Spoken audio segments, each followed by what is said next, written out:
сізді? Үй алам деп алам. 17 миллион. 17 миллион? Бүгінде 6 балам бар.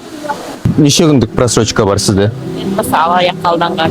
Қандай әрекет болды сонда алаяққа алданғанда? Немене қалай алдады Үй сізді? алам деп алам. Үй алам деп сіз жай біреуге бердіңіз ол ақшаны, Иә. онлайн кредитке, бірақ бұл телефон арқылы алаяқтар емес қой, иә? Кездесіп осы. Кездесіп. Болды ма? Болды. Бірақ мен шешем әлі шешілген жоқ. Қайтарам 4 жылдан кейін әлі қайтарылып жатқан жоқ. Бұл басқа да адамдарды алдаған бекен? Иә, біздің ауылдың өзінен 20-30 шақты. Қай ауыл ол? Қоғалжын. Ол сонда қандай нені уәде берді? Біреуіне безвозвратный грант, біреуіне жаңағы ақшалай несиелер ал аз суммада.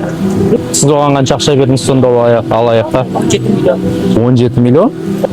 2 ай маған төлеп берді. Ай сайын болған. Бүгінде 6 балам бар.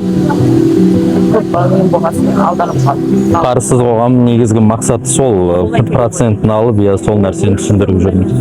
Бағам. Жарайды, аманшылық болсын.